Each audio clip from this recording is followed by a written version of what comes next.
Guys, do we need to hit anything? Yeah.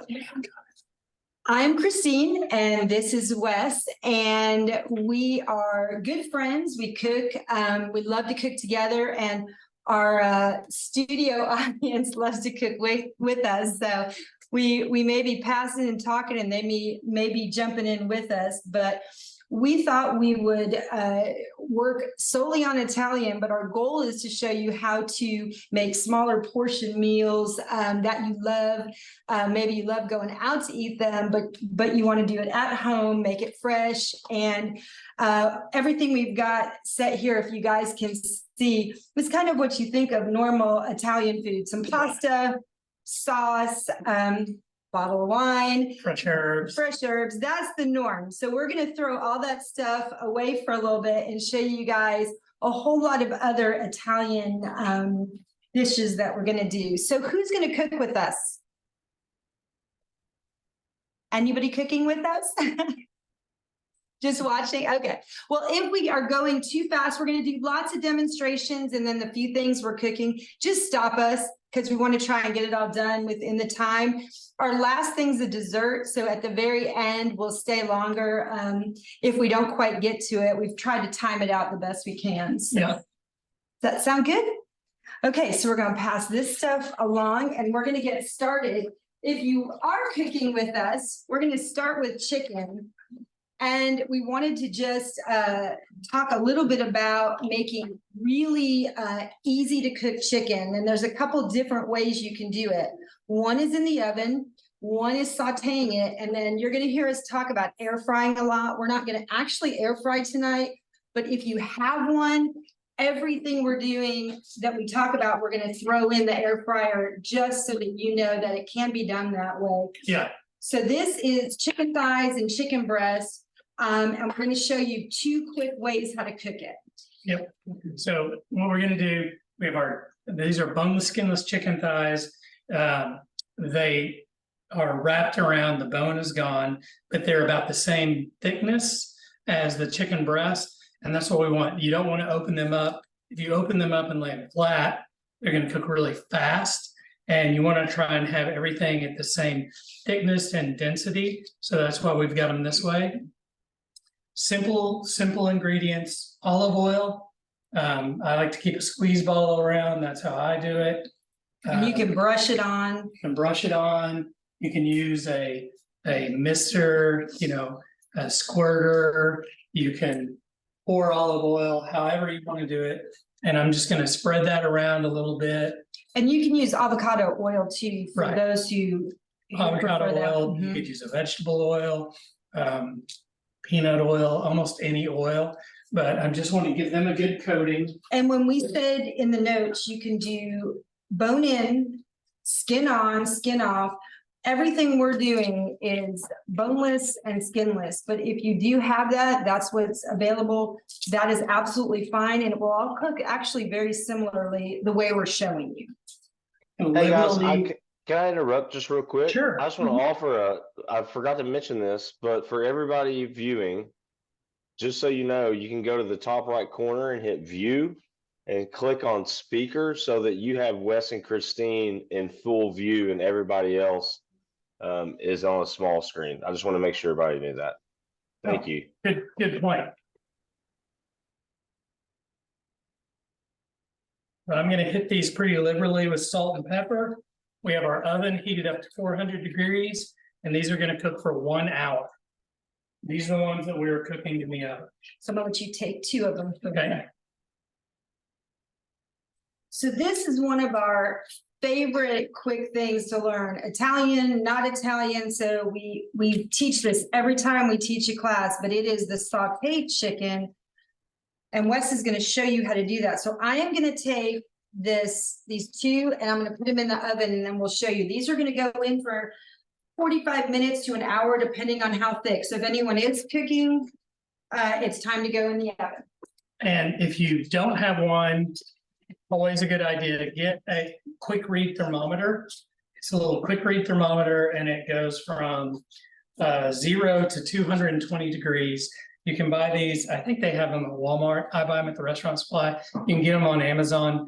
They're $7 to $10, but it's a great way to check the temperature on what you're doing. And you can easily Google and find out what's the temperature I need to be at. 160 is chicken, but if you're cooking a steak or a roast or something and you want it medium rare, you want to go to 135. So you adjust the temperatures that we're going to. I'm going to let our chicken saute here, and I've got it on medium heat. And I'm going to cover my pan with a lid.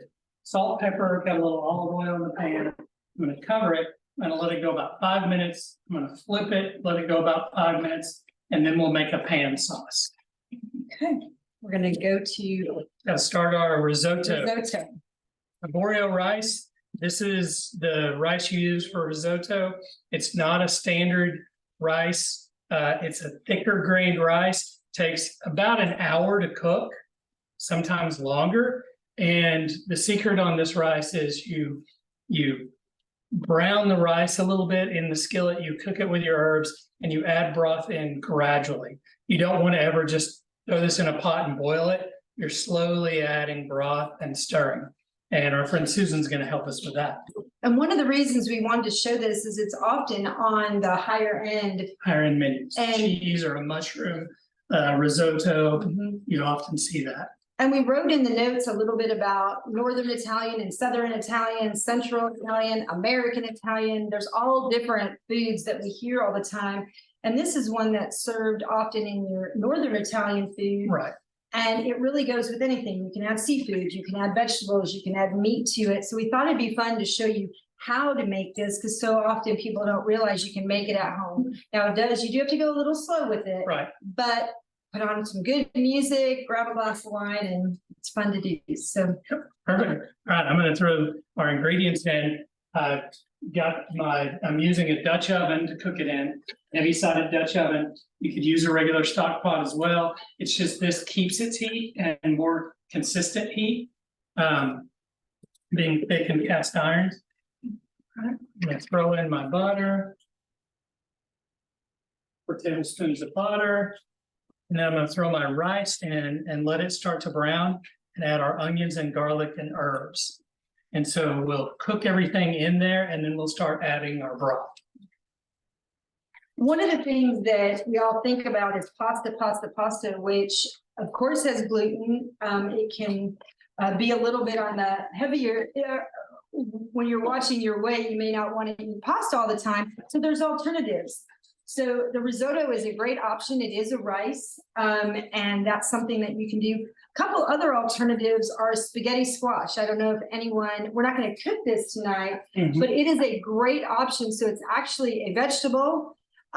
You cut it down the middle, you can lay it down on a pan, add olive oil with it, salt and pepper, almost really the same way we cook the chicken, and you let that steam, flip it over, and you can just scrape out the vegetable in it, and you can top it just like you do spaghetti. You can actually, some people love it with brown sugar and all kinds of stuff, but it's just a great alternative when you want a more veggie night than even a meat night or pasta. So we want to try and give those alternatives, but this is a great way to add a veggie to the week. You'll notice on your rice, when you're cooking your rice, the rice gets a whiter white as it's heating up in the oil, and then it'll slowly start to darken a little bit, and that's what we're looking for. We want to toast it, and we want to give our rice grains a little bit of a toasty flavor. And it's also important, regular rice really will not work the same way for this recipe. So you want to make sure it's risotto rice. Other rices each, there's long grain and short grain and sushi rice and all kinds of rices. In this particular case, you want to pick the right one in order for it, because it's going to absorb all the broths and all the stuff as it goes through. It's also important to know that when we started warming up the broth, We want to add hot broth.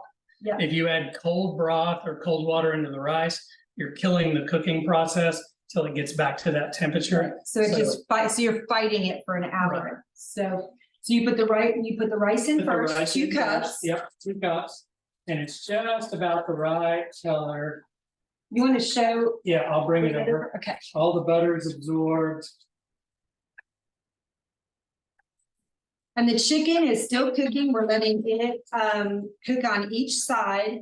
You can kind of see how the rice is getting really white and starting to brown on the edges, and that's what we want. Now I'm gonna add the onions and the garlic.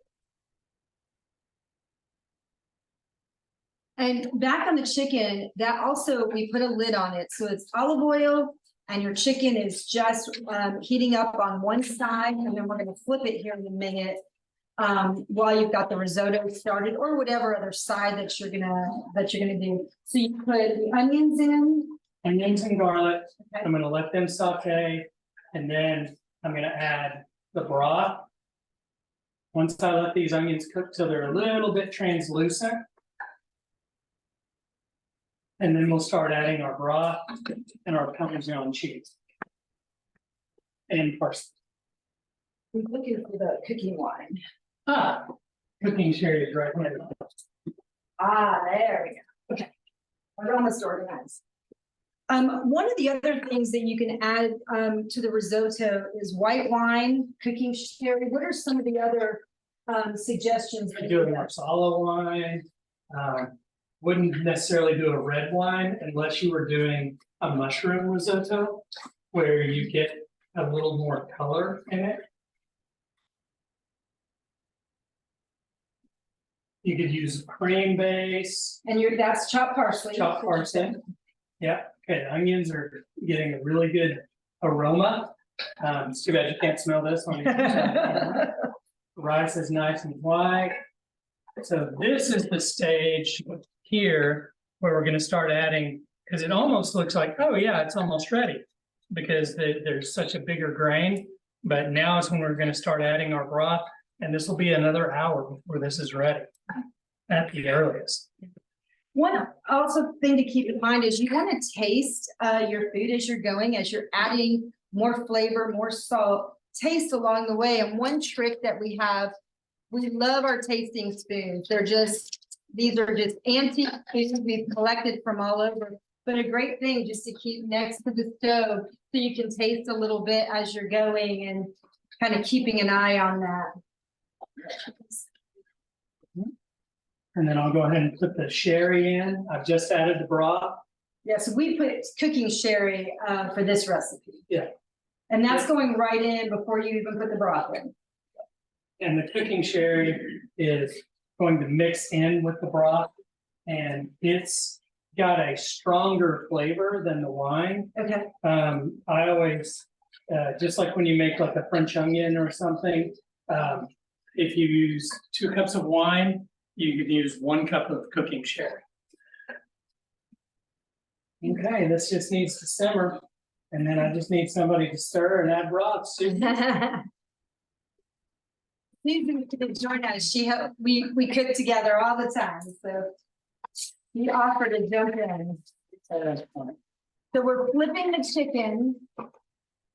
You can see the color, the tonic. That's the color we want. And sometimes we get nervous, just the brown all at the bottom of the can, and we're gonna show you how wonderful that is. So this is a great to use a stainless steel pan, not necessarily a non-stick, right. because you want those, and we're gonna show you how all those come off and you make this beautiful broth in the end, so. Making sure the camera can see. All of these little bits and all of these little pieces are gonna go into the pan sauce that we're gonna serve with this. And I like to use a stainless steel pan without anything on the handle, like a metal handle, something that's oven proof. Because you can take this dish and you can sear your chicken and then put it directly into the oven. You just have to remember, the hardest thing to remember, and you'll only do it wrong once, is that because it has a handle doesn't mean it's safe to grab the handle. When you take it out of the oven and set it down, I always put a hot pad on top of it if I've done that, because you'll look at it and forget that you just took it from the oven and grab it.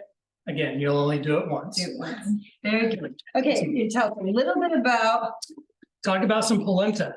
Okay, so anybody from the South knows grits, right? Southern grits. Grits made from hominy, made from corn. Cornmeal is yellow, grits are white. They're white because It's treated in a sulfur process and it makes it swell up and it's white. In the South, you eat grits. In the North, often they'll have polenta, or in Italy, it's polenta. And it's because they don't process the corn that same way, but it's the same exact ingredient.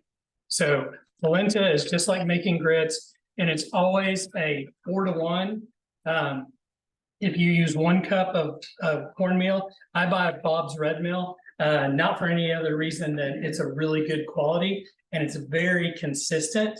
The grains are always the same size. And this is what I use to dust my pizza boards before I slide them in the oven. And so it's multi-purpose. I hate having an ingredient that I only use for one thing. So 1 cup of this, 4 cups of water, and you're gonna let the water come to a boil, put that in, and then stir. Don't think you can walk away from it. You've got to keep stirring. And it's gonna start off feeling super, super thin and then turn into concrete. It's going to get thick. And as it cools, it gets even thicker. So a lot of times, we'll make a creamy polenta and we can pour it into a pan and put it in the fridge overnight. And you can cut it like cornbread and then sear it and make polenta cakes, because it really will turn into something that you can cut, grill. You can throw it on the grill at that point, but it's a great gluten-free side.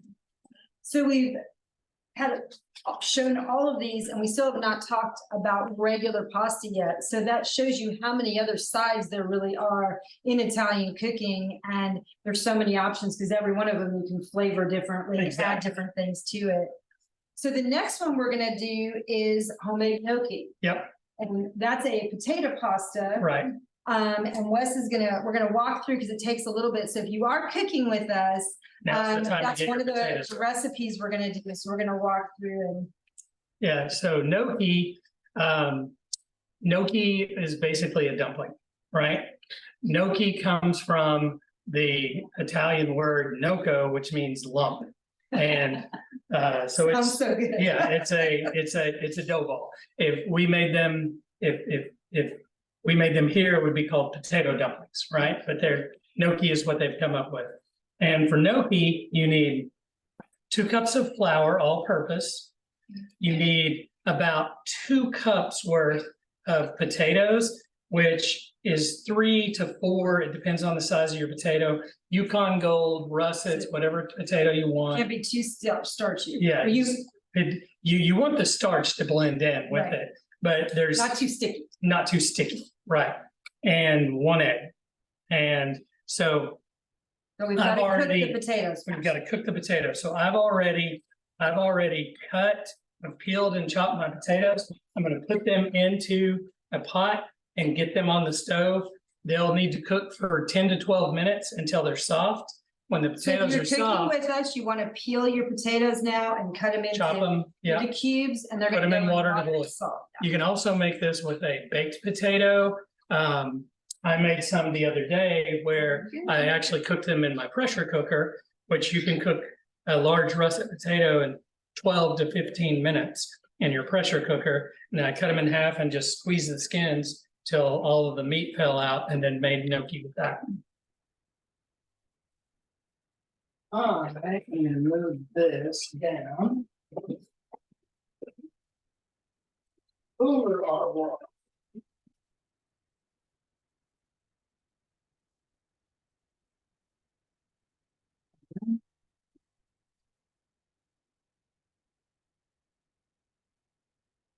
Then how much salt do you normally add when it says water with salt?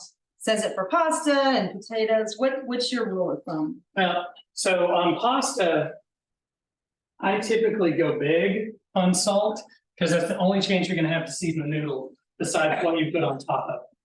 So I'll usually use per gallon, a tablespoon of salt, because it's the only thing that's gonna season it. There's no salt typically in commercial pastas. When I make mine, I usually put some in.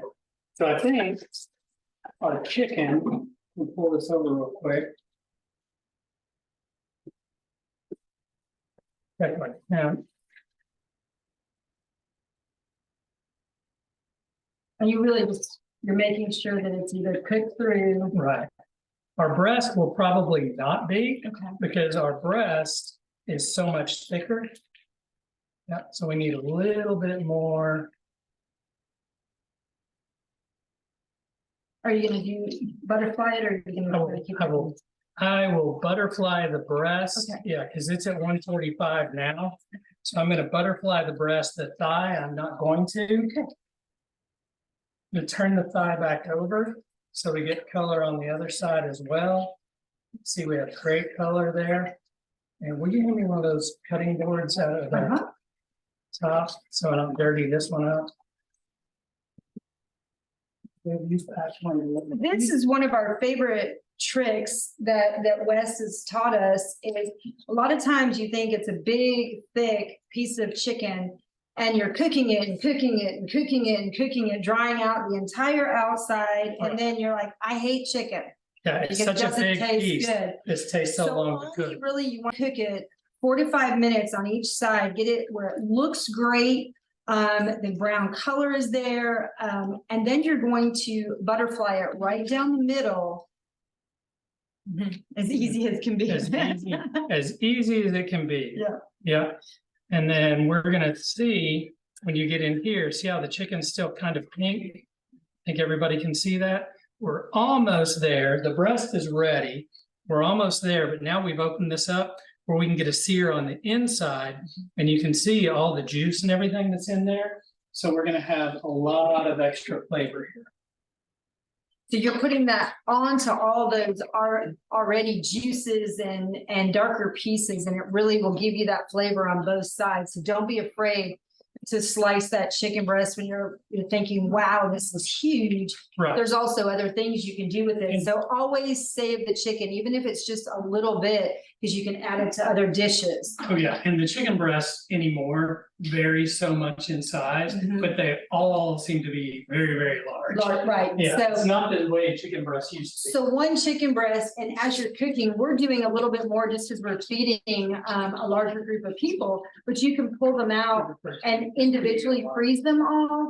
And really one breast almost was enough for 2 people, for sure one. And then again, you can save it. And some of the things we like to do is make chicken salad the next day. You can put it on a tortilla and make a pizza. So never, even if it's just a few bites, it's always a great option for lunch the next day.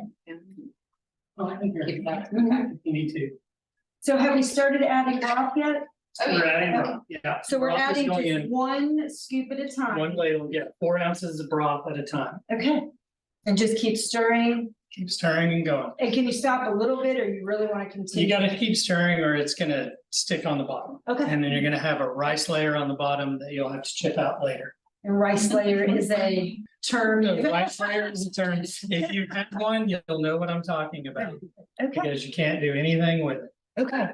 So the next thing we're gonna talk about are meatballs. It's one of our favorite items. Great when you're cooking for 1, 2, and of course you can make a big batch of them. But if you start with a pound of ground chicken, ground beef, Italian sausage, anything ground turkey, you can make meatballs in many different flavors. And that is, we're gonna do, because it's Italian, we're gonna do traditional Italian tonight.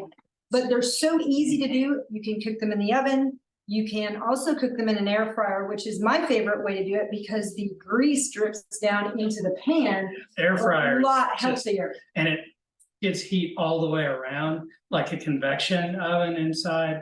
It's hard to beat. So if you're cooking for 1, make 1 or 2 meatballs, make them as big or small as you want. If you're cooking for 2, again, you can cook for whoever's eating. It's an easy way to create enough meat that you're feeding everybody there. You can either freeze the uncooked meatballs, uncooked, or you can cook them part way, freeze them. A lot easier to let them defrost, put them in and cook.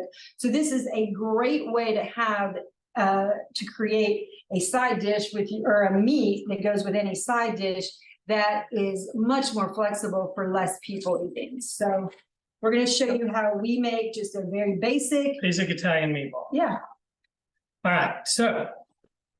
Got my bowl. I'm gonna use the best tools in my kitchen. I just washed my hands. I think everybody saw me. I'm gonna add my cream.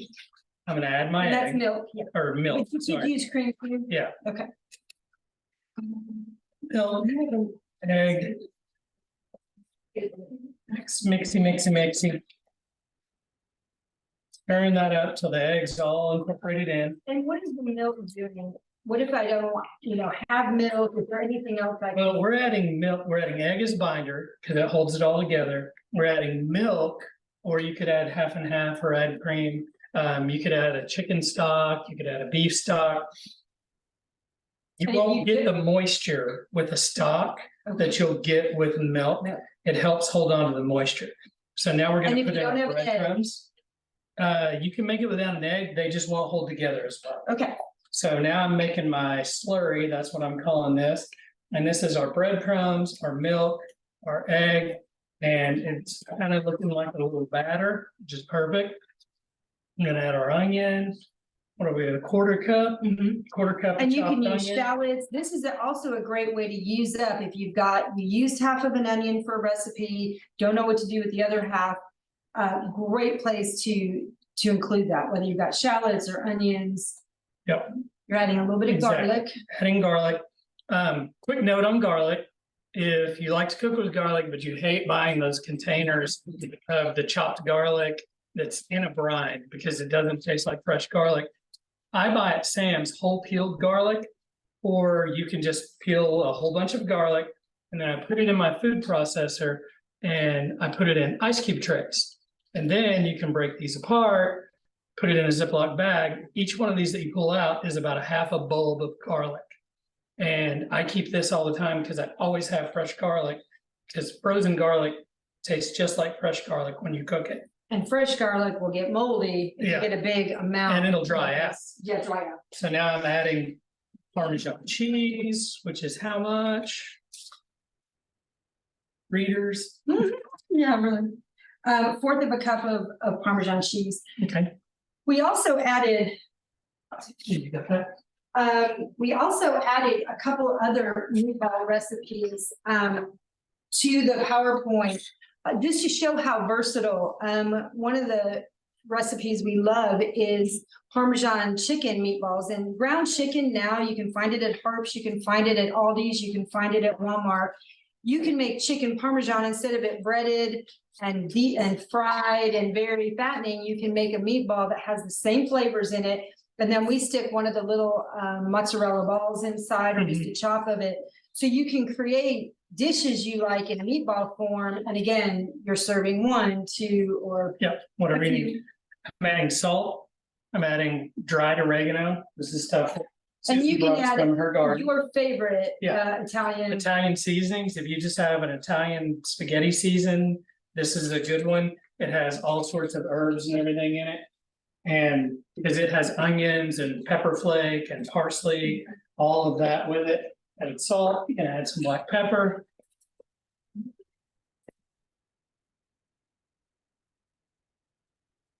Prep my pan, let me check my chicken real quick.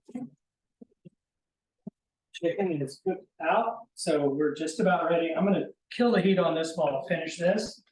All right, so I'm gonna prep my pan. I'm gonna get an olive oil in my We're gonna do pan. it in the oven, but again, you can, if you've got an air fryer, you're preheating the air fryer and you can spray it with a little bit of olive oil or whatever you like to do. Now I'm going fresh in. Brunei.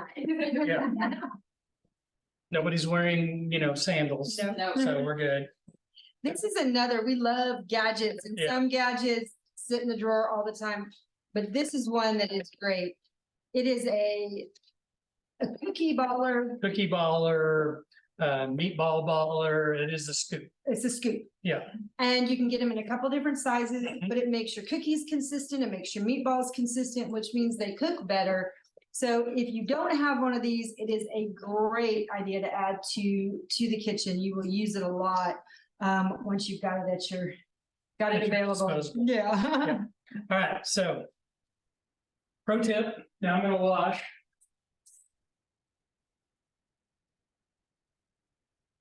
We may not have mentioned it at the beginning, but Wes started his career in catering, cooking, chef. And so he's bringing a lot of professional tips and then things that he's just perfected over the years for himself. I would call myself a home cook, so mine are just what I want it to be, what I've tried and Right. do. So we love to learn the professional side, whether you're cooking for 200 or 20 or whatever the case may be. So this mixture is real sticky, but you notice I just went over and I washed my hands and I left my hand wet. I didn't dry it. And by doing that, you usually won't make it through the whole batch before you have to do it again. But the water on your hands, a little bit of water on your hands keeps the meatballs from sticking, because otherwise it's just a big sticky mess. So hands are starting to get a little coated. And you can see how consistent these are using the roller. If And you then- don't have one though, you want to just take, you can use a small, like 1/8 of a cup. Mhm. 2 spoons, you Two can use 2 spoons. spoons together. Okay, I'm gonna wet up again.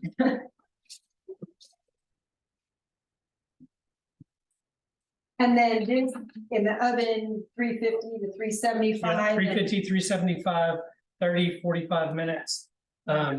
You know, take one out, cut it in half, see if it's the consistency you want. We have other recipes on there, you can mix that. One of my favorites is the Italian sausage and kale. Makes me feel like I'm eating something really healthy because there's kale in it. You can but- add spinach. You add spinach. So again, another, if you made something with your spinach, you've got it left over, Mhm. great way to use it before the date is over. We love to use the foods that we have, so at the end of the week, you're not throwing away a lot of stuff, so. So temperature 350, 375. What's the difference? Every recipe seems to use one of the. Depends on your oven, you know, to be honest, most ovens aren't what they say they are. I have an oven thermometer and, you know, I know that if I want to cook, there's certain things like in baking where, you know, it has to be 325 degrees. I've got to set my oven on 340 degrees for it to actually be 370 or 325 degrees, you know. You've got to adjust the temperature for your oven and, you know, the hotter you cook it, the more the outside will get done, the longer it'll take for it to make that thermal passage inside. So slower heat cooks more consistently, but you also do want some color. I think we'll have plenty of color on that. Okay. We're at 400 on the oven because we have chicken in there, but we've already browned our chicken at this point, so we can turn it down. Okay, so we're gonna cook all of these, but again, you can freeze the ones that you don't want to cook and cook them, or you can go ahead and cook them all, pull a few of them out early, or you can cook them all the way through and then it's just a quicker heat up time. So you can make sandwiches, you can add it with, of course, spaghetti and meatballs, but it's just a great meal. Think of it as just mini meatloaves, Italian mini meatloaves. And so you can just slide that one in there, we'll turn the temperature down on this. Our chicken. 375, yep, and then we can bring that over if you want or show the finished. You want to do the chicken sauce and then I'll bring it. Yeah, perfect, will do. All right, so I'm gonna bring my pan over. I'm gonna show you all of the juices that came out of the chicken, and all of our chicken is done. And so what I'm gonna do is I'm gonna get a plate and I'm gonna set the chicken on the side, and then I'm gonna thicken this sauce up. And So this is where we're gonna make our pan sauce. one of the reasons we want to include this is it's the most versatile dish that you can make. This pan sauce is going to be, we're going to start very basic and then Wes is going to show you some other options, but all those juices, you want to bring that back just for a second? This is what that chicken gave to us in that pan. Hmm. Sometimes it's a little bit stickier, sometimes not. It just depends on the chicken and what you're doing. But you want to save every bit of that. So if there are hard pieces on the bottom, Mhm. do Don't not worry about it. want them. That's Yeah. what makes this so flavorful. And I'm gonna put it on the burner and I'm gonna let it kind of warm up a little bit. And then I'm gonna add some butter to it. I'm gonna add some cooking sherry to it. And the butter will tighten that sauce up. And it'll make a pan sauce. And then we can pour that on top of our chicken and it'll be ready to go. Add some fresh herbs if we want. If you've got parts of any kind of pepper, we have one more shallot left from our recipe. Here's the garlic. This is what the garlic looks like when it's defrosted. So it's beautiful. See that? A little bit of cooking broth. And then Susan, we raided her garden. This is beautiful oregano. Yeah, I'm That putting could be- oregano in here now. Just so now it's gonna have a feeling of a very Italian feeling, but you can do this in everyday cooking, whatever flavor. You do not have to do this recipe for Italian. It's just a great place to start and a great way to make chicken. And you can see it's chicken from 1 or 2. You don't have to cook, open up the big pack and cook it all open. You don't have to cook all of it. You've got it right here, ready to go, and it's a perfect meal. So Wes has got this, brought it to a boil and added 1 to 2 tablespoons of butter. Really 1 is Shallots, yeah. I think just, I added shallots, I added some fresh oregano, black pepper, and you see how the sauce is getting thicker? It's tightening up, that butter's tightening it up, and then you'll have a great little pan sauce to pour on this and eat. you ask yourself, why is the chicken at the restaurant taste so much better than the chicken at home? And it's because of the flavors, the broth that they add to it. And this trick is just a great trick to know that when you make that sauce, you're going to change the whole way that the chicken tastes. You also can make this exact same broth, even if you cook it in the oven, by just using chicken broth. You can save and scrape some of the pieces from your pan and add it to the pan, and the same exact ingredients. So either way, it's just a great way to make it a restaurant inspired meal. Okay, see how thick the sauce is now? And there's no flour. No No. flour, and it's what you would say would coat the back of a spoon, and that's how you know you have a sauce. Gravy clumps and forms on the spoon, whereas if you just do a pan sauce, put a little bit of that on there, Okay. and then the others we can pass through. But this is delectable chicken ready to go. I'm gonna put this on.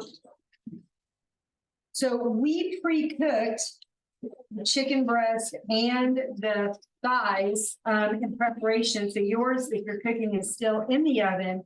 This is what they look like. They are beautiful. They have Very consistent. a great coating on the top, not as brown as having it done on the oven, on the stove, but you also can cook it for about 40 minutes and just brown it at the end on your stove and do the same process backwards. So here you've got a very similar cooking process. The nice part is you don't have to touch it. So you can cook the chicken the entire time while you're doing your risotto, doing something else, and you're getting a very similar Oh, yeah, meal. perfect. That work? Okay. How's that risotto going? Within 30 minutes on It's this. Okay. Should we do a little view of it? Take that over and show Yeah, I'll them. carry it over. You can see how thick it's getting. How it almost looks like mashed potatoes. Member of the audience has asked for a wine bottle. We So have to pause to open some more wine. how are our potatoes for the gnocchi? If Same you're as the cooking gnocchi or- potatoes, you want to double check and see how they are. About halfway. They're gonna need to cool down. So we are gonna switch over and make a salad, talk a little bit about salads at this point. So one of our favorite things, as we said, we like to use what's left over, and we had some bread left over, so we thought we would do. I will say, we got the idea with leftover bread, we didn't save the leftover bread. But when you use part of a loaf, you don't know what to do with the rest of it. Don't get rid of it. Wes, you want to share a couple things you do with, in essence, day-old bread? Yeah, with day-old bread, cut it, chop it. So this could go into, in this case, a panzanilla or panzanola salad, which is a bread salad. Pan is bread in Italy. And You can make croutons, Breadcrumbs. breadcrumbs. You can make a wonderful bread pudding. You know, there's so many things you can do with this.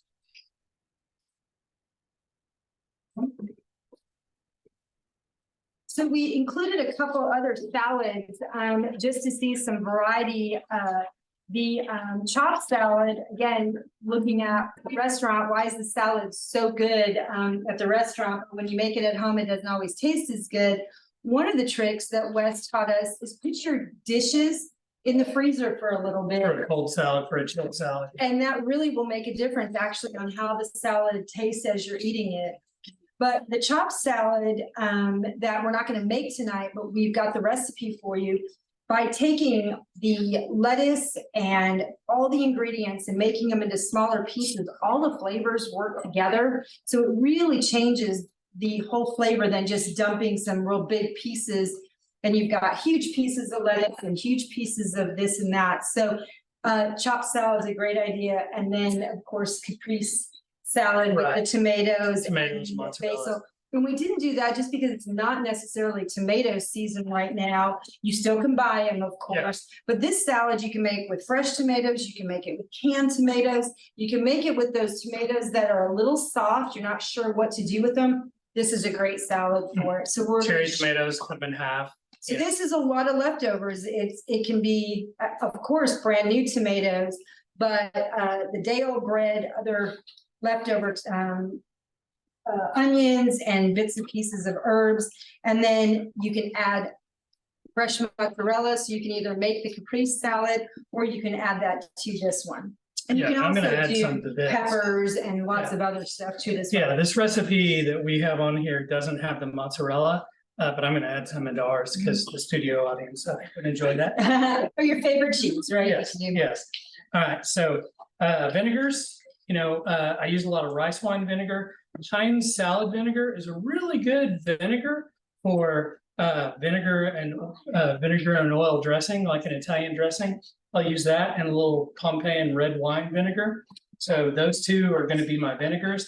And I'm going to add olive oil. And then we're going to mix up all of our herbs, our onion, add our tomato, add our bread, toss it all together, throw in some mozzarella cheese, a little salt and pepper, and we're going to have a great salad. So we have the slicing tomatoes is what we picked up, and they still actually look pretty good for November. And cut them into some pretty big pieces. But if you have cherry tomatoes, which really are around most of the time, Oh, yeah, and you can taste get pretty good. all sorts of colors on those.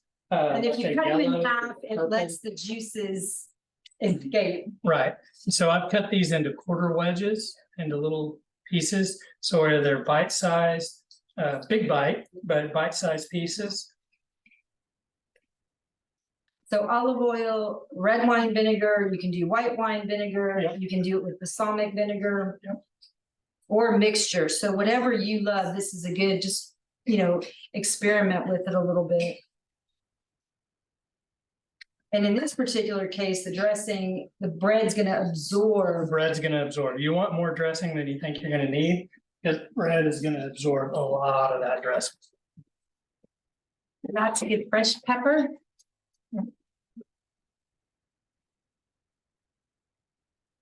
Okay, and I'm gonna whiskey. Can you make it the other one?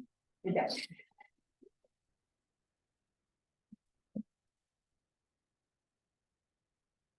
And this is just a dressing you can serve with any salad. Oh, yeah, you can serve this with any salad.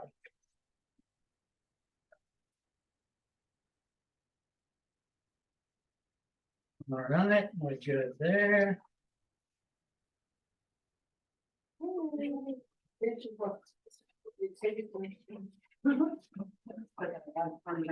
Yeah.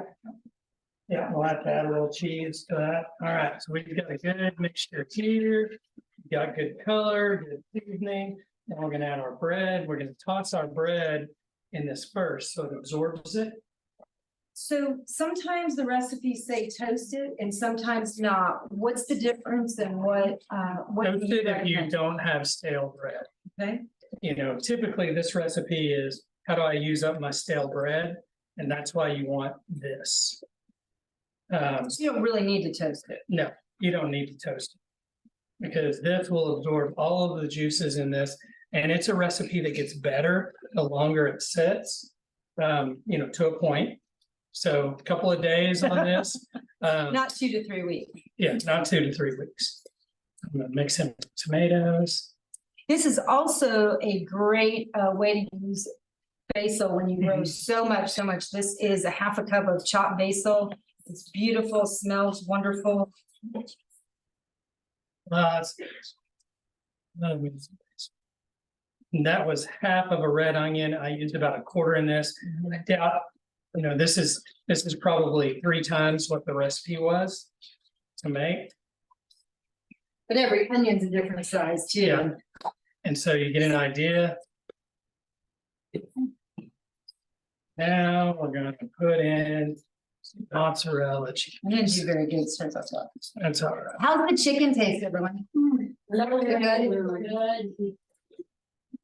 So We got it unbelievable. so I'm gonna cut this mozzarella. This is already sliced in rings. So what's the difference between fresh mozzarella and shredded mozzarella and low fat, high fat? So this is a part skim mozzarella. It's fresh, so that it's not had all of the moisture pulled out, which is typically what you have when you have a shredded mozzarella. All of it Like melts what you would really put on well, like what pizza you'd or- put on pizza, Okay, because you couldn't shred this. This would just turn to a big clump if you tried to put it into a shredder. It would never shred. So they have to dry it out, and a lot of times it's dried out by being pressed, and that just pushes a lot of the extra moisture out of it. This is a very moist mozzarella.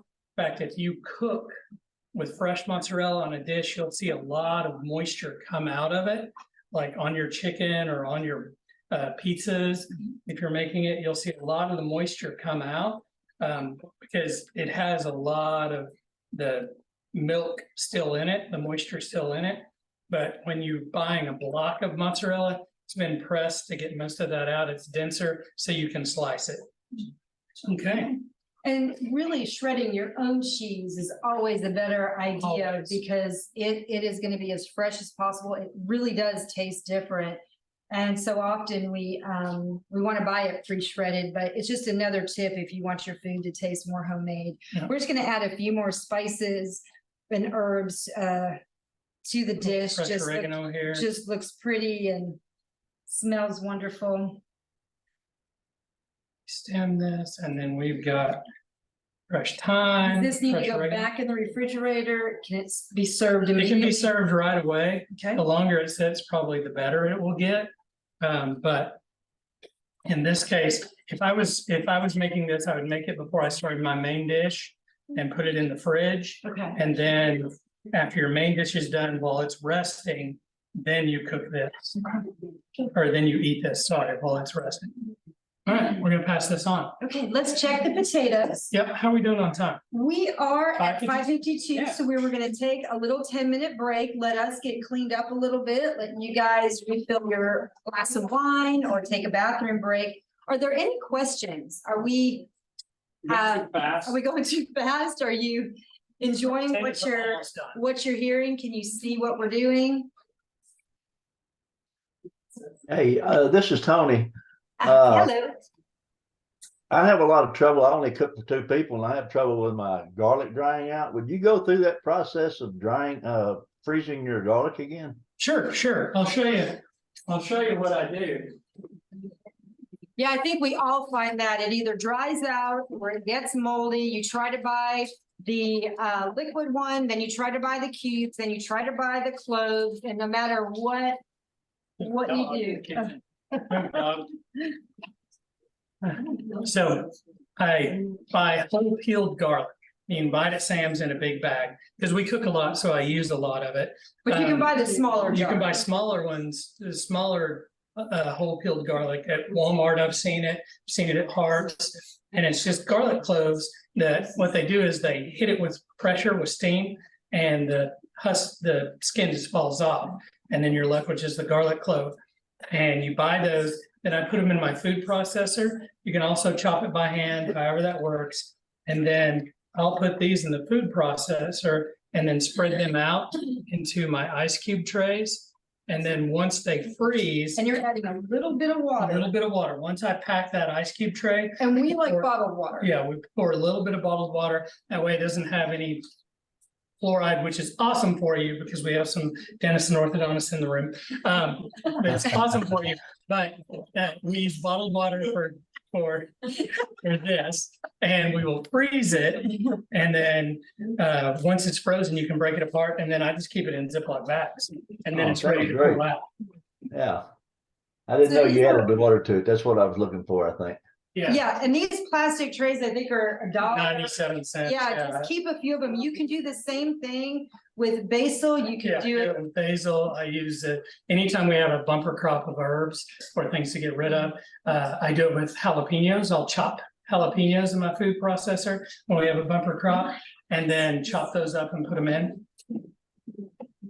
Well, thank you. You're welcome. How many do you need? We've got a wine break. So any other questions that we can answer before we take a little break? Okay, we are going to put everything on pause and we will be back in, let's say, we'll do 10 minutes. So it'll be 6:05. We'll see everybody in just a few. And if you've got a question, just type it and we'll answer those as soon as we get back, and make sure that that we keep up with everything. Next thing we're gonna start when we come back is we're gonna work on the red sauce and gnocchi. So we'll see you guys in a few. Now. Okay, Wes. Okay, perfect. We're back. I don't know if everybody's back with us. We have the chat window up. Yeah. So anybody chat, any questions? If there's any on there, the camera's trying to. We are gonna start by talking about the potatoes for gnocchi. So you drain them and now they need to cool because we'll cook the egg, right? Right. Okay. So I drained, the potatoes were soft. I drained them. That I can see myself. I drained them and then I put, once I drained them, I put the bowl that I had them sitting in the freezer just for a few minutes, just to cool them down. You really want them to be room temperature because you're adding this to something that has a scrambled egg in it. And you don't want to cook the egg. You want the egg to keep on as a binder. So you can really make the potatoes earlier in the day and let them just sit out Oh, yeah. and get to room temperature. Yeah, you You're just- just rushing it because of the class. Right, we're just rushing it for the class. Normally, I would just let them sit and then start working on my other process. But I think we're ready now. I'm hoping everybody's back, because we're gonna show the risotto. It's Yep. ready to go. It is without any of the extra flavors. This is just the spices. And so there's the broth, the spice, Broth. a little bit of the Yeah. sherry. Yeah, and you can see how creamy and thick this is. And now Make it look. dipping it like that. But you can imagine this spread on your plate and a nice piece of roasted meat or something on top. Let's take a second and talk about the different cheeses. We've Yeah. got, I'm gonna dump the Parmesan in and stir. while so we do- that is a shredded Mhm. Parmesan that comes in a tub. We've also, you've got full, different types. This is the Parmesan Reggiano. Yeah, yeah. Regular Parmigiano Romano. This one's asked for a lot. It's got a little bit more flavor to it, but it's great to keep it in the full amount and shred it if you're not gonna use it right away. I think I had, for the most part, the powdered version is not necessarily what you, Now we're ready to go. So see you can see this, a little bit it of, melted that. yeah, melted that quick. And risotto is ready. Let's see. You and your gadgets. I think it's perfect. That's right. One other Parmesan, this is the shaved, it's the larger, and it will melt. We're gonna use this when we demonstrate the fettuccine Alfredo. So it's just another option. So you may think, why do I have all these different versions of Parmesan cheese? They really all do operate differently. But if you buy it here, you can make these. So you've really got the option depending. And this won't dry out like that. You know, these will dry out and they will get hard. because there's just more surface area for air to get to. Just a little plug, not that we are, have stock in any of these, but Aldi's is a great place to pick up cheese. We're getting a new one on this side of Springdale on the Yep. Harbor Meadows in Elm Springs side. But Aldi's is all around Northwest Arkansas. They have a fabulous cheese selection. If you have never shopped there before, take a walk around, even if it's just to see the cheeses and some of the different unique things that they have. And that's where these cheeses came from. And a lot of times Walmart just doesn't even care, like Gruyere cheese Right. and others. They Parks tend, has a wide variety as Right. well. it just depends. So we love checking out each of the different places and Okay, I'm just Next. gonna put the cheese there. Okay, right. so risotto's ready. and- Risotto's done. People are eating risotto. I'm seeing a lot of smiles. That's a good sign. It's time for us to make some gnocchi. You think the gnocchi's ready or do you want to make red sauce? Either one, either choice. Make the gnocchi. Yeah. Let's do it. Okay. So we did prep each one of these. We had a comment about how we move from one to the other. Prepping your food is such a great way to make the process go easier and quicker. Whether you pre-measure it and put it in all different bowls, we've got a set of bowls that you can. All different sizes, so we have everything ready to dump into the batch, which we started getting that stuff ready around 2. Yeah, and we do that not all the time, but it does make the process of cooking easier, especially like having it ready. The Parmesan went right in, cooked so easily. You don't have to stop and grate it and do all that. Always good to get all of your ingredients out and ready before you start. Right. Okay, so we are going to show you how to do the gnocchi. So this is coming out. It's at room temperature. It still seems a little bit warm. Is it going to be? Yeah, it's fine, yeah. Okay. Yeah, it's good, and the potatoes mash up nicely. So I drained these and put them in the freezer during our break, just to let them cool down a little quicker. Normally, 5 to 6 minutes out of boiling water, they would still be too hot. Okay, oh yeah, fettuccine, so I gotta do that. All right, so what I'm gonna do is 2 cups of all-purpose flour and 1 egg. I like these flexible colored cutting mats for this because I don't want to get all that dough put into my wooden board because then it just takes longer. So I've got my 2 cups of flour. I'm going to make a little well right in the center. And then special ingredients for this, as far as like special tools needed. I use a dough knife or a board scraper, and it just helps you turn everything together and chop the potatoes, Helps you And clean up everything in the it. cutting board. clean the cutting board and all. There are also plastic versions. Had one Look what we earlier. did with it. But you can use a spatula for this. You're gonna finish this with your hands anyway. So that's just part of the process. So I've got my hole in the center. And Now this I'm is gonna, really, if you were making homemade pasta, you're gonna do it this way. same process. You just add more eggs and not Maybe a use different all flour. purpose. You'd use semolina flour, a hard wheat flour. And so now,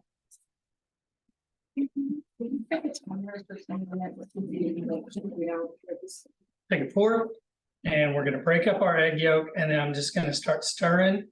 And what I'm doing here is I'm scrambling my egg and then I'm just gonna slightly widen the area that I'm stirring in so I can bring more and more flour in. And this is just all-purpose flour. All-purpose, straight up, all-purpose flour, nothing special about it.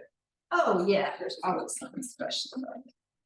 But there are some other flours that, There are different flours, like this is 00 flour. This is what we use when we make pizzas. And when you make pizzas, you want a 00 flour. It's finer, it's thinner, and that's what gives you that thin, crispy, bubbly pizza crust. And that's what we like and to what make. about for pasta? What, For pasta is a hard winter wheat, semolina flour. That's the classic. Now I usually cut mine in half. So half of that and half all-purpose. All-purpose is softer flour. And with the softer flour, you don't get as al dente. You don't get that tooth feel that you want on pastas, on a good pasta. All right, so now our eggs pretty well incorporated here. So now I'm going to bring out dough scraper. I'm going to start chopping and just folding in. I did. I put salt in the water. Yes. Okay, and I'm just going to mix this all up. So right now we've got And if you don't have one of these, you can use, a spatula. You can use a Knife. knife. You know, this worked for me because it keeps everything somewhat contained. Now I'm going to put in my 2 cups of cooked potato. Of it I'm trying to wear, and I'm just going to chop my potatoes up. so this is a great, you've got a couple potatoes left, you bought a bag, or you've got it, this is a quick and simple meal that uses up those potatoes. That is Mhm. completely different than making a baked potato or mashed potato that then you can make a wonderful sauce with. Now, can you freeze gnocchi? How do you store it? Dry it? I have a food saver, and so I vacuum seal. Of course you do. Of course, yeah, but I do that so that then I can take little bags of it frozen to work and then heat them up. I hate trying to leave the office and go Go get eat. to lunch, and it costs you $25 for lunch.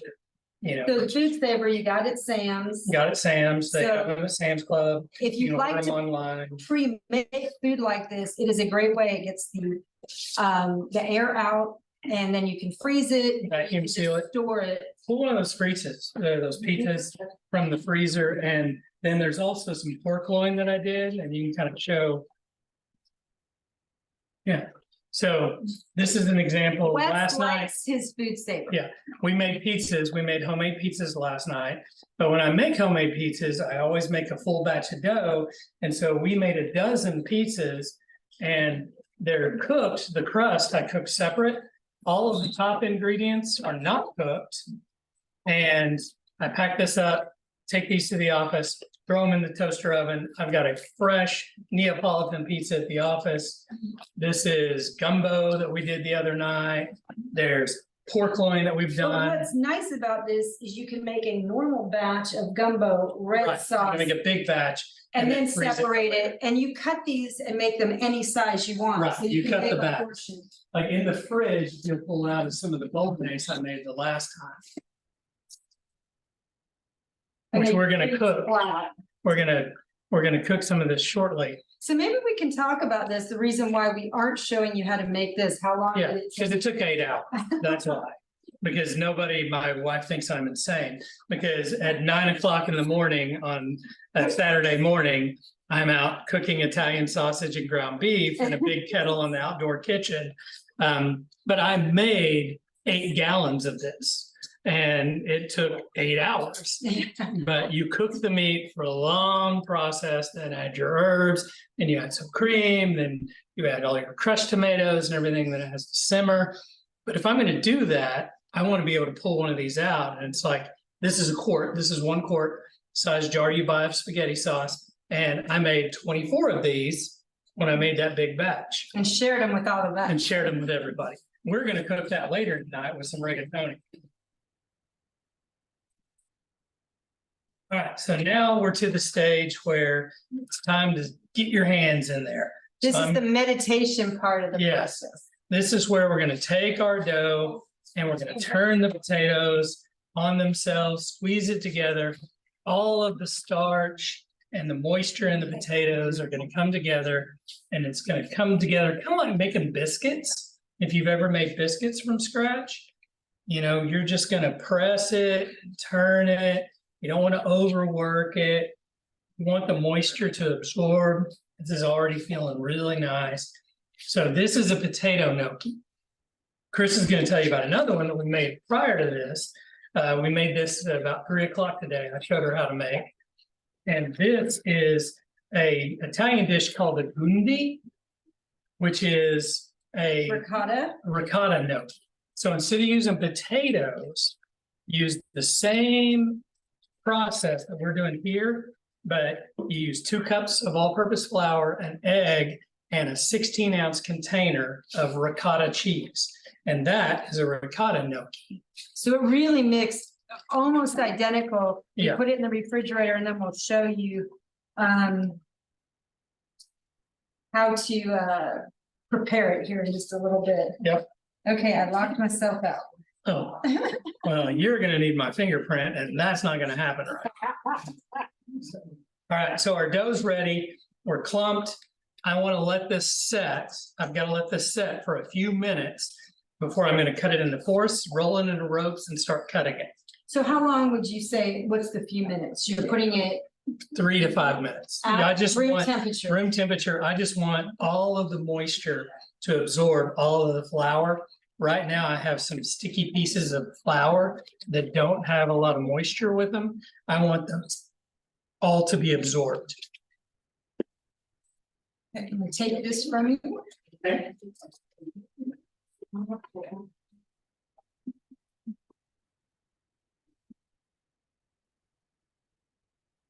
Homemade pasta is also a great gift that you can give, so you can make homemade gnocchi, the ricotta version, or create and make homemade regular pasta noodles. And those are just, you can let them dry, you can prepare them, and they're a great gift. Did you show the noodles? I haven't. I was gonna talk about that. Okay.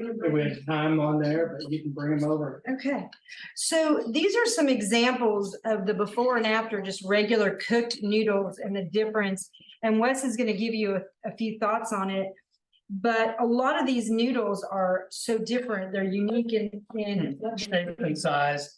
yeah, I'm gonna grab.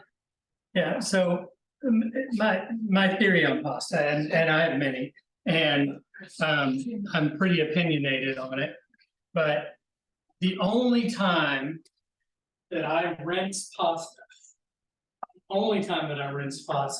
rinse pasta is if I'm going to be using it later.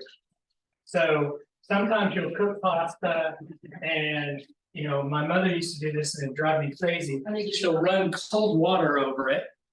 And what that does is that stops the cooking, which is great, but that means she cooked it too long to begin with. You want to pull your pasta out when it's not quite done. Mom, when it's not quite done, when it's al dente, because it's going to continue to cook with the heat. And when you dump it into the pot and drain it, it's got all of that floury starch from the pasta that's cooked on it, that pasta water, and that will help your sauce stick. Now, if it's something I'm going to pull out of the fridge and use tomorrow or something, then I will rinse it, because if you just take your pasta, dump it, I don't know if anybody's ever done this, but you dump it in a colander and you come back, you know, 25 minutes later and you have a brick of pasta that you're trying to break apart and it's just all falling apart. So if you're making fresh pasta, cook it, and I say fresh pasta from dried pasta. If you're cooking pasta, you have your sauce ready, get it al dente, you know, where it's like, this needs about another minute, minute and a half. Let it do that with the sauce. Dump it, shake it, drain it, put it in your sauce and let it continue to cook there. Then it will absorb that sauce flavor. It'll absorb a little of that liquid from the sauce. It'll thicken your sauce and it'll give your pasta a much better flavor. You also want to save about a cup of your pasta sauce if you're making a sauce. If your sauce is too thick or not exactly the consistency you want, you can add a little bit of that starchy water. And it is really can make a difference. Oh yeah, yeah. That starchy water is a key ingredient on cacio de pepe, which is cheese and pepper, and it's typically done with spaghetti noodles. And you take out a little bit of the water, you dump it, you drain it, you dump it in, and you add butter and pepper and Parmesan cheese. Cacio de pepe translates to cheese and pepper. And you just toss it, and then you add a little of that starchy water, and it makes a nice thick sauce. It's really good. It's very similar to how classic Alfredo is made. So tell us a little bit about store-bought pasta Yeah. homemade local pasta, and then homemade pasta. So I'm showing like the size difference. Pasta swells 3 times, right? So it's so much bigger cooked than it is raw. I just stirred that a minute ago. But it helps you kind of judge what size the pasta is going to be, because it's hard to tell when you're looking at a bag, like what's that pasta going to look like? And another thing is you always want to pair your sauce to your pasta. So that means if you have a big, thick, meaty sauce, like a traditional bolognese, you would never classically serve that on spaghetti because it can't hold the meat. It And can't we hold it. mean never. Yeah, because it's just, you're gonna eat spaghetti and all of that sauce, and then when you're done, it's like eating a bowl of chili because all the sauce fell off. So you always want to pair your sauce to your pasta. Big, thick, meaty needs a big, heavy sauce. Like that bolognese I made, we're doing rigatoni with it. We could Speaking do the of, we fusilli. taste the fettuccine and see where we are. It's been cooking about 10 minutes. Okay. It's 12 usually, so Okay. yeah, I can tell by looking at it, it's not quite ready, Okay, but and how can you tell? I can tell, Tasting it? well, I can tell by look. Okay, So I don't know if anybody can see this, probably not, but you can see a really light line on the outside and a dark yellow in the center. That means the water hasn't absorbed all the way in. Okay. So we're gonna let that go probably another 2 minutes and then it'll be ready to make fettuccine. okay, so So thick sauce, Thick no sauce. spaghetti. thick sauce, So angel hair is thick sauce, big pasta. Now, that doesn't mean a thin sauce can't go on a big pasta. It's weird because the rule works, both ways. You would think a thin sauce like a pesto sauce or a thin marinara sauce would only go on like angel hair pasta or spaghetti. And it can, but it can also go on a big sauce. Big sauce or big pastas with ridges and tubes fill up with that sauce. Captures all of it. It captures all of that. And so thin sauces have their place, but when I see people talking about, spaghetti bolognese, that's not something that would ever be found on a menu in Italy, Okay, right? so when you're making, like we're gonna do next, we're gonna do more traditional fettuccine Alfredo. You really do want to get fettuccine. You want noodles you want or- a thick noodle, you want something that can hold a lot of that sauce, because the sauce is the start of the party. The sauce is Brittany. Everything else, the pasta is the backup dancer. How's my reference? Am I good? Brittany, Yeah. I think you have to say Taylor Swift. Oh, either one. Either one. My girls are a little, but this is a pesto sauce, and during basil season, we make it and freeze it. So it's another way to use. Yeah, and then you can pull it out and you can look up recipes. Pesto sauce is olive oil, basil, salt, pepper, pine nuts, and Parmesan cheese. It's a wonderful sauce. We're gonna mix some up here in a little bit. All right, so. Do you think Is that's it coming along? Yeah, I think we're just about ready. Do you want to switch and make gnocchi, or do you want to make red sauce? What I'm gonna do is I'm gonna let this go. Let's make red sauce. So you got our pan for red sauce. Okay. So we talked about making an 8-hour Right, sauce. We are going to because show I'm you insane. the complete opposite. This is the red sauce, homemade from cans that you keep in your cabinet all the time. So you can have it anytime with any of these different dishes. And you can choose, any kind. This is Right. just straight diced. This is fire roasted. This is basil, garlic, and oregano.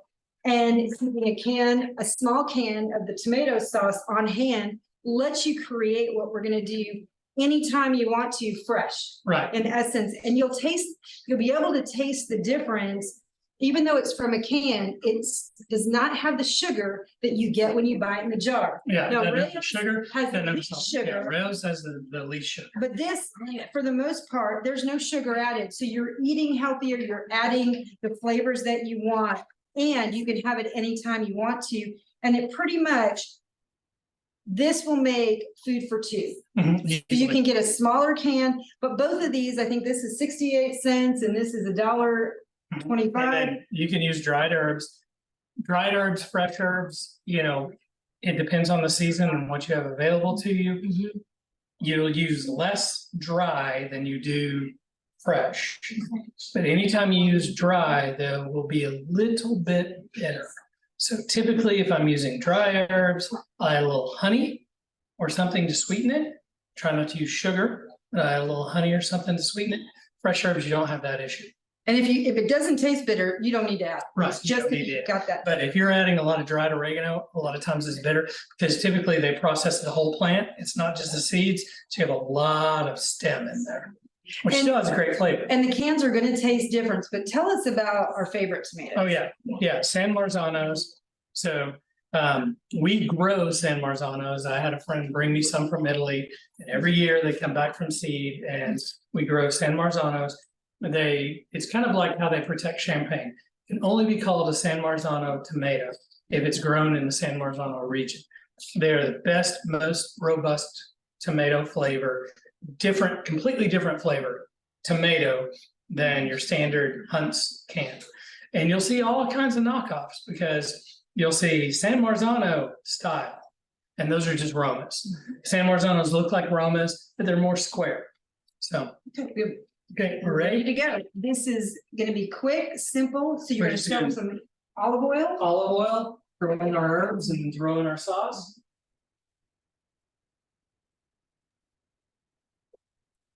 If you have fresh tomatoes from like your garden, can Mhm. you process those and use those in the same way? Or is this Oh, recipe very specific to canned tomatoes? 100% you can process them in the same way.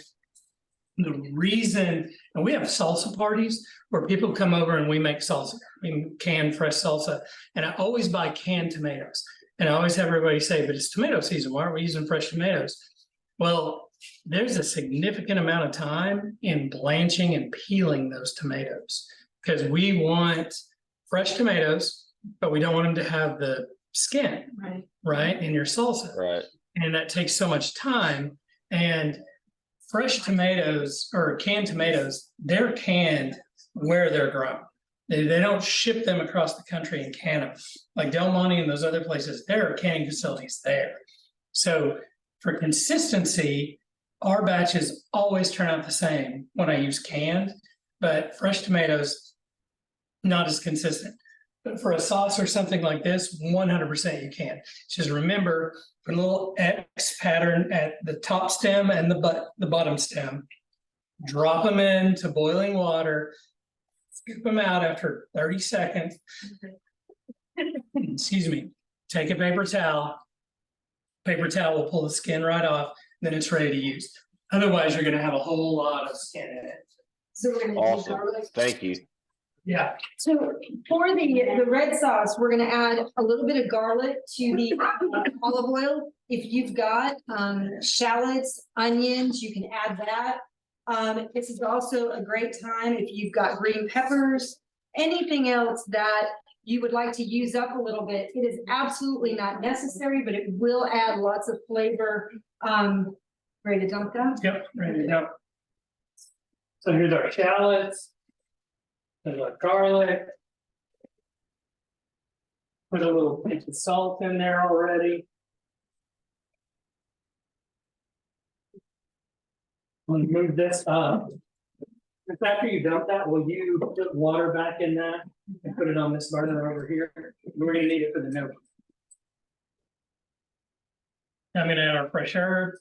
We got parsley, we got fresh oregano. Pull the leaves off the stem.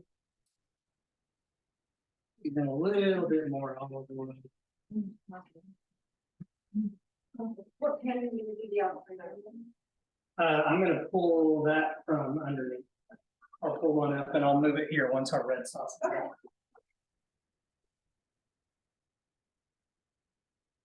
Okay, I'm gonna hit a little black pepper. I like it.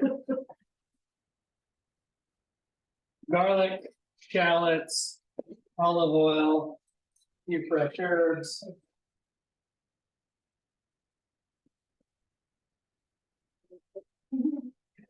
And this-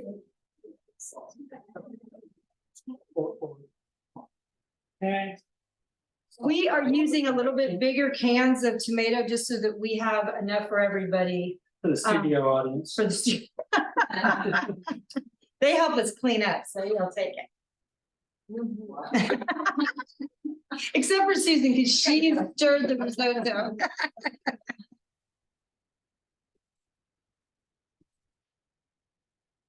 So all the sauce is just, the tomatoes have their own sauce in there, and then we've got the extra tomato sauce, and then you can add a little bit, if you like it, tomato paste. That adds actually a little tiny bit of sweetness to it, but it's not necessary, it's just, up to you. Yeah, if you want a deep, rich tomato flavor, add a little tomato. So what I'm doing now, this may seem strange, is we put whole peeled tomatoes in. And what I'm doing is just chopping straight down with a plastic spatula. But what it's doing is it's breaking those pieces up. So you can buy whole tomatoes, Yeah, diced diced tomatoes, tomatoes. This is, crushed tomato. yeah, since we use whole tomatoes, I want to kind of break up the big pieces, because you don't want to ladle this out and get a whole tomato in the center. And then we're just gonna let this simmer. Water's getting hot, and start doing it. I'm gonna move this burner back. Here. Then you, You're gonna do the Alfredo and then. Yeah. Gnocchi? yep, Okay. well, that's getting hot. All right, so we're gonna make fettuccine alfredo. So we've included a couple recipes, a white sauce, vodka sauce, and the red sauce. Just quick, simple, sauces you can make. And the term pink sauce is now being used everywhere. A lot of times it's mixing a white sauce and a red sauce. And Wes said it's really important that we share that in Italy, there's no such thing as white sauce. Alfredo technically was created in America, but it's still a more traditional type sauce. And it is not a separate sauce that you're pouring over. You are making it. You make it in the pan. You don't make it any other way than in the pan. So we want to demo this so you can see Yeah. how this is done and really how easy It's so. and how few ingredients you have. And so you think about how like, oh, we got Olive Garden and we get a side of Alfredo. That would never happen. That's considered white sauce. Right, really. that's a white sauce. So what this is I've got the pasta and it is hot and it is sticky. Because I just drained it, that's all we've done. And I threw a little bit of olive oil in there, throw a little bit of salt over the top. And then what we're gonna do is we're gonna add cream.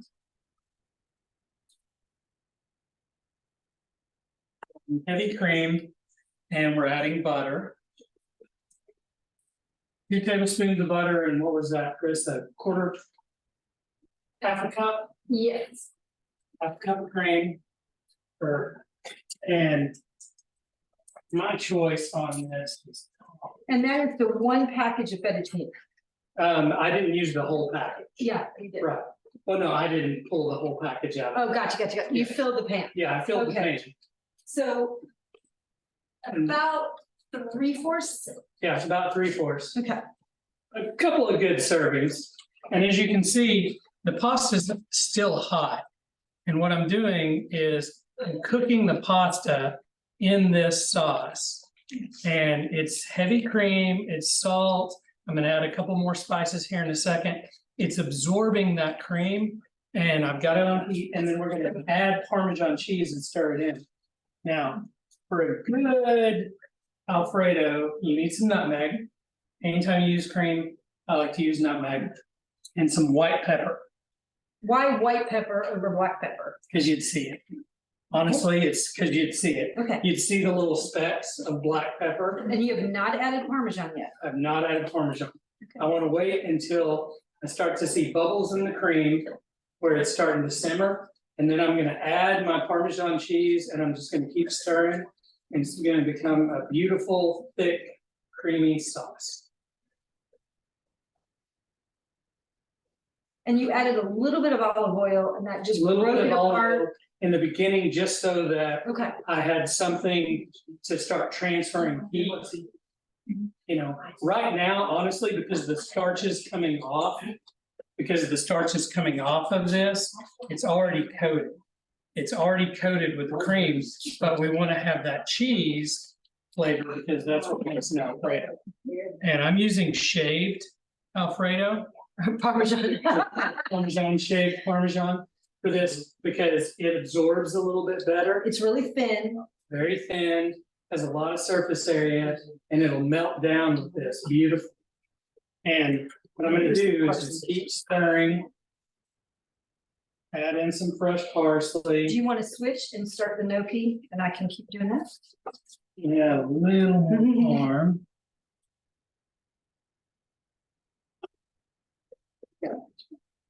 Okay.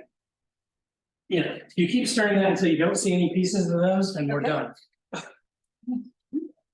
See how thick it's getting? Awesome. Do you need me to add any more parmesan? Nope, I think you've got plenty. Okay. All right, so our dough has set. Take our dough knife, gonna separate this. Lynn?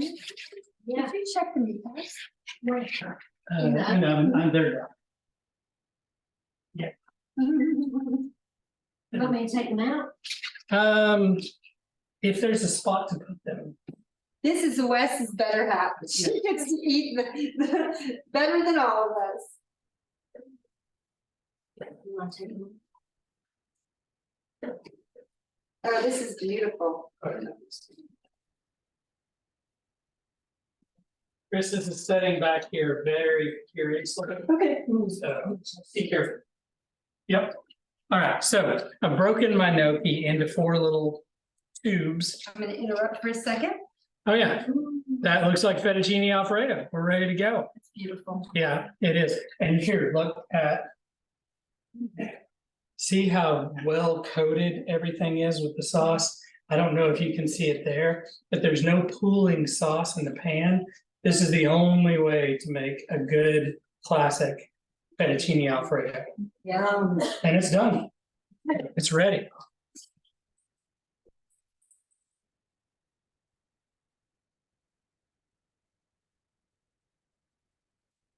All right. So, flour. Throw a little bit of all-purpose flour on here. I'm gonna start rolling. And I'm making a dough snake. And really, it kind of feels like you're working with Play-Doh, right?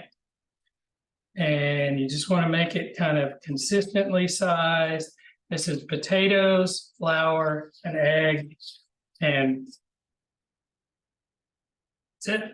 It's gnocchi.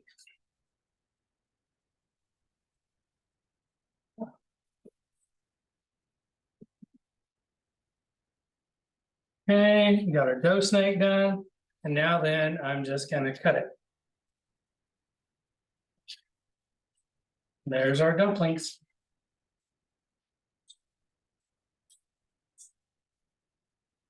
When you cook gnocchi, you're gonna put this into water and it's gonna sink to the bottom and then it's gonna come up and it's gonna float.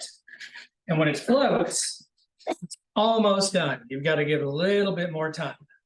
You can shape these. This is a classic gnocchi roller. I don't know if you can see, if I turn the angle just right, it's ridged. And you can put one on there and roll it back and forth. And then you get the classic gnocchi ridges. And the ridges kind of help hold the sauce that it's on. I have to admit, that was my gadget. Yeah, Never been used before. Yeah. but I usually don't do this because it takes forever. Let me just show the meatballs. Oh yeah, meatballs ready to go. They are hot, everybody. Yep. And there'll be some red sauce in just a minute to have with them.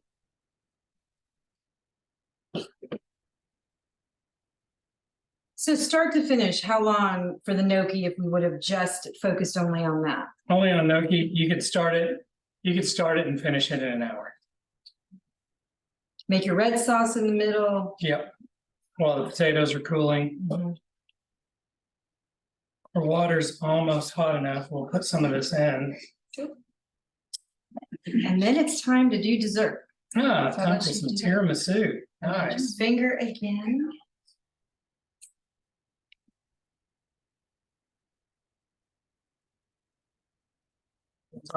There's our no-go. Yeah, perfect.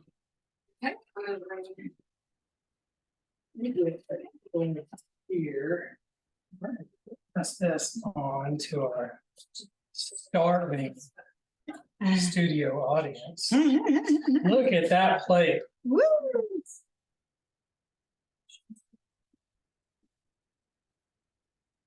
Enjoy.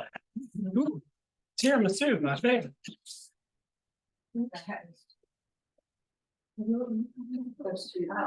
Slide that over there if you want.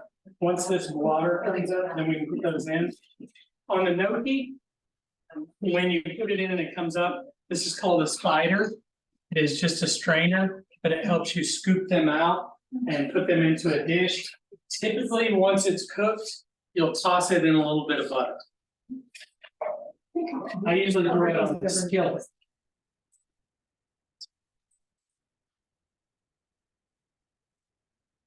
How's that sauce looking? It's getting thick.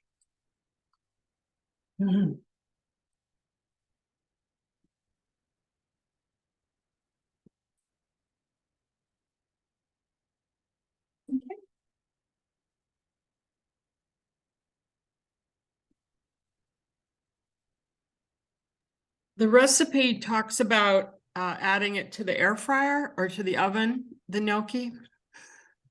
To brown it Heat up. them up. Oh, yeah, you can saute them in a skillet with a little bit of butter, or you can put them in the oven, brush them with some butter and brown them up.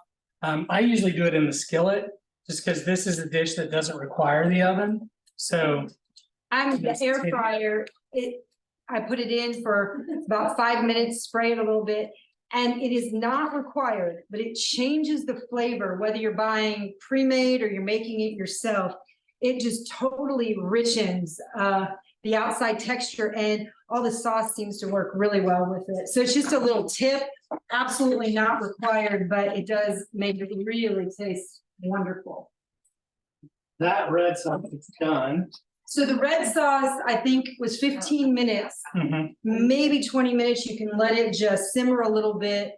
But all those flavors are coming together, whether you added fresh herbs or whether you used, a dried herbs, but it's just got a really great, rich flavor to it. And you can then put it in your pan Mhm. with your pasta, as Wes said, and let that sauce coat every bit of it. Oh, yeah, So often you yeah, have we'll take some of that the with sauce sauce. on top. Yeah, we'll show you with the rest of the fettuccine. Yeah, we'll put some of that on there. So what is this cheese? This is mascarpone. This is a sweet Italian cream cheese. Not the same as Philadelphia cream cheese. It's a light Italian cream cheese. I like it. on Substitute the pieces. two? No. Okay, I don't think you can. I would not think that you can do the same okay. with it. Do you want to dip the? Yep. And then You wanna here's the start? rice. Yep. So we're gonna dip these. Yeah, we've got a cup of espresso that we made earlier and we let cool. And then we're gonna dip the biscotti, which is a nice light dry cookie.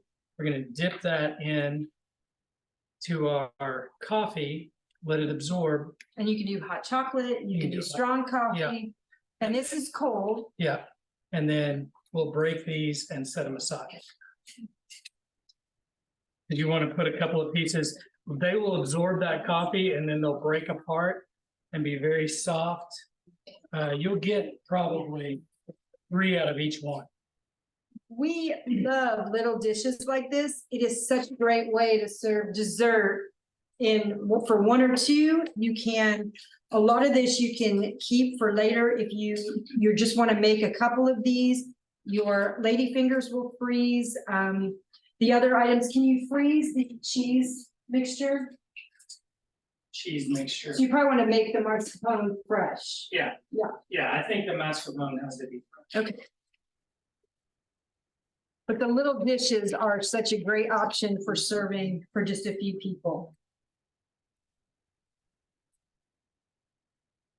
Okay, in the background here, I'm separating the yolks from the whites. Now, some recipes had them separated and some didn't. Is there a reason? I like it with yolks only Okay, because it's richer. So now that I'm gonna blend this with my cream.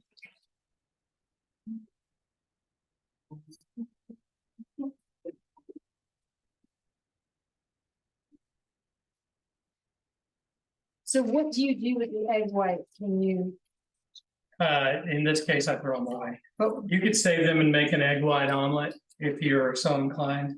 okay? You could also use them in any baking recipe. You know, that requires at least, you can use the whites only if you want. If you don't like coffee, just skip the part of. Yeah, you can skip the coffee part. You can use hot chocolate, you could use Kahlua, you could use different seasonings. We might add. If you want to add Kahlua, you can drizzle it at this point or into the mixture. Into the mixture. I won't because not everybody in our group likes coffee.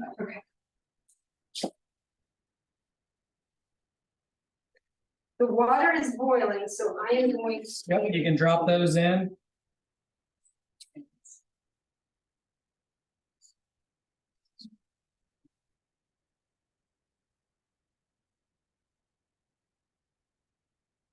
So the chicken we made at the beginning is just a wonderful protein to add to this. It is not required. The gnocchi is so filling itself, but you may want to make a meat sauce. You can make the meatballs with it, or you can just make it a vegetarian meal.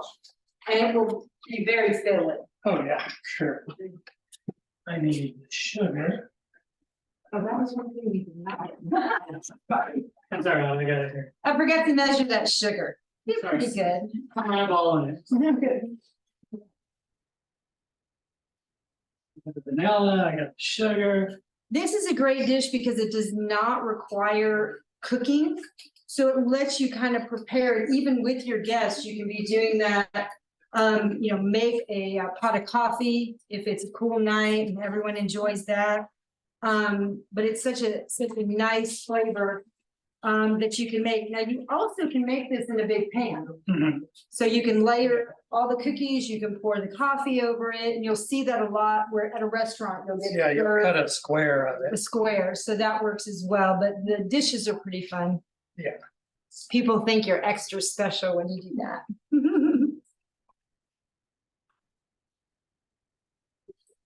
Okay, they're starting to rise, not quite.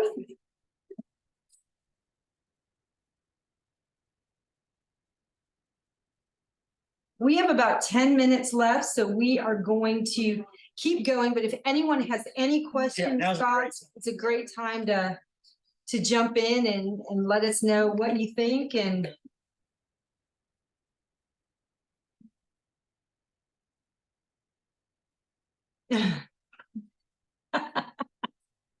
Oh, yeah, Does that work? we're there. So we spoon this onto each one, and then we're gonna hit it with some cocoa powder.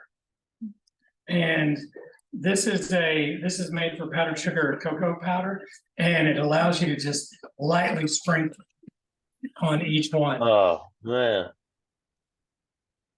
That looks delicious. Yeah, don't you wish technology was to where we could just like, okay, we're gonna send everybody a link to download this. Okay, so they're up, so now we're just letting them, one more Yep. minute, right? One more minute when they're up, and then we're gonna strain those out, put them on a plate, and we'll toss them with a little bit of one sauce or another, and we'll be good to go.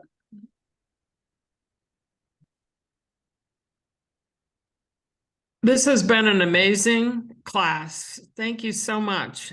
So interesting and helpful.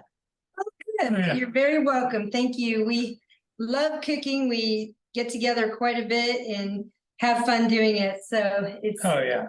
it's fun to share the tips and tricks, and hopefully you'll pull a few out and it'll inspire you to cook at home a little bit more.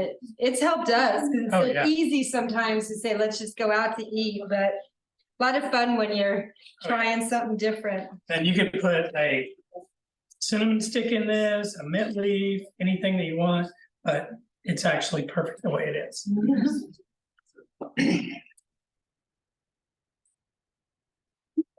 All right, this is done. There you go. All right. I just want to reiterate, man, all the tips you guys give out are really awesome. Love all, like, that's really helpful. And so thank you for that. Oh, you're welcome. And a lot of the recipes, we tried to portion them a little bit more for the smaller amounts, but you can adjust them to work. And then hopefully the tips just, are really useful across anything that you're cooking. Just to reuse stuff and add a little bit of sauce or add some cheese and parsley to the top, and it gives it that extra touch. So at the very end, whatever pasta you're cooking, you're going to add it to a pan. Yeah. And this kind of, again, is a restaurant style. A lot of times, and my husband, most of all, pours the big thing of spaghetti and then dumps the sauce on top, or wants it half sauce so he can eat his noodles plain. But really, when you put it in the pan and you coat all the sides, Oh, it yeah. really gives it a great So flavor. much difference. So we're using the pesto that Wes had made, coating all the different sides, just to show you. Of course, we can do this with a white sauce, red sauce, or the vodka sauce. Which the hint with the vodka sauce, adding a little bit of vodka just brings out the pepper flavor. The red pepper The flavor. red pepper flavor, and it's just a nice touch if you like that sweet food and that. So. The wife just loves fettuccine. I can't wait to try your white sauce. Oh, awesome. you'll have to try it. It's once you make it that way, you'll never make it any other way. I Awesome. promise. Awesome. So Hey, here, thanks a lot. I really enjoy your program. good. Thank you so much. Would you ever consider offering an air fryer class? We did one, didn't we? No, we didn't do one, but that's a good idea. So we'll have to put that down on the list. Yay! Okay, so we'll work on that. And using the hot chocolate, I think, is a great idea, because not everybody loves the coffee with the tiramisu. So it is fantastic. Good stuff. Any other thoughts, questions? You can toss another pasta real quick. We're gonna finish one more to show you the red sauce, and then again, if there's. I'm gonna kick it up a notch. And in this case, you left the pesto in there, Yeah. which really you can make it per person. So if somebody wants pesto tonight, someone else wants red sauce, that. So I'm mixing this together. And so now I'm getting all of that pesto flavor into this red sauce. And I'm gonna hit it with the rest of the service. Now, another hint with the pasta, just one last hint for today. If you make the whole batch, you can cook it al dente. Yeah. And put it in little personal size bags so that you can, and put it in the freezer.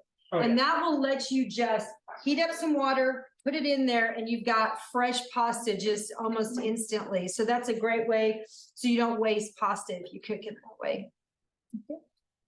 Any other thoughts, questions? Cooking your pasta with your sauce. There's nothing worse than a plate of pasta with a drizzle of sauce on top. That's Cooking right. your pasta with it. I think I they will started never do doing that just the again. way it looks. Never again. Yeah, because the way it looks on commercials, you're like, oh, look at that sauce on top of that pasta. It's a terrible way to eat it. You want it all together, right? You want it all mixed in. You want your pasta to taste like your sauce.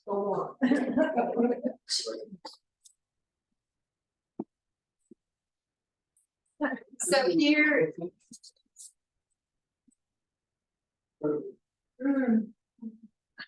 Oh my God. So here is our chicken thigh. the pasta with the red sauce. We're gonna add, just top it with a little bit of Parmesan, Good parsley. a little bit of parsley, and there is our, It's done. there's our meal and our salad. I think everyone ate it. Yeah. Yeah. But you saw the It's me and salad. salad's gone. Good stuff. Okay, anything else that we can help? Any questions? Oh, talk about how long we've been teaching together. We've been canning, making food together for years and years, but Yeah. teaching together, this is our second year with Ollie. Yeah, second year on Ollie, but we always get together and cook. This past weekend, we had 20 people here and we made 10 gallons of seafood gumbo and 4 gallons of French onion soup and, you know, just cooked and enjoyed all together and then sent bags home with people, you know. Yeah, then we just split the cost and everyone's just Yeah. jumps in. Just, that's what we do on Saturday. We call it Soup Saturday. You Well, know, I'll send out a text and be like, Soup Saturday's on. And then we had, I don't know if everybody remembers, I love this. There used to be a play in elementary school when I was a kid called Stone Soup. And it's an old proverb about how a village gets together and a guy's gonna make a pot of soup. And this is gonna be the best soup you've ever had. But all he has is this magic stone. And then all of the townspeople contribute things. And it all goes into the pot and they feed everybody by all working together.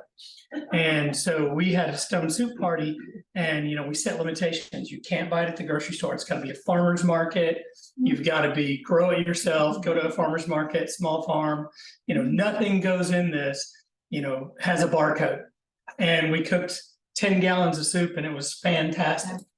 that's good. Lots of fun. So we'll look at doing an air fryer class because we both cook with them all the time and love them. So we'll work on that. Yep. Hey, I was just gonna mention, you know, when Wes and Christine first got into this with Ollie, it was right after COVID. And so Wes, I think I remember you were doing this with your daughter and some of her Oh, yeah. friends. Yeah, this all started because my daughter went off to college. She went to Baylor, so she was in Waco and she had 6 roommates and they would FaceTime once a week. And on Thursday nights, we would cook and I would order all the food and they would go pick it up at the Whole Foods, but they had no idea what they had. Because you just go to pick up the order. I'm like, oh, someone else is picking up. They don't know what they're having. They bring it back. There's 6 girls. They start opening bags and pulling things out. And it's like, okay, at 6 o'clock, he's going to FaceTime us and we're going to make all of this food. And it grew to be like 20 people at our house every Thursday. There was always a big party because we were going to cook all this fresh food. That is Lots of really fun. awesome. Got to teach those young kids how Yeah, I got to to teach them how to cook. cook. Well, Well, Wes very and good. Christine, thank you so much for doing this again for us. We hope to have you guys back again soon. Maybe an air fryer class is in the works. And for everyone else that's attended, thank you for attending. If you didn't get the materials that we sent out in advance, let us know. We'll resend those. We will share a recording of this. It may take us a little time to do that, but we will. And be looking for an evaluation and let Christine and Wes and us know how much you enjoyed the class. So thank you guys. Any other last questions before we sign off? I'll just say hello to Palm Desert, California. That's Nice, exciting. yeah. There's someone from another state. That's right. Good. Thank you. Yeah, Josh, tell my grandkids good night. Will do. Bye, All right, guys. thank you guys.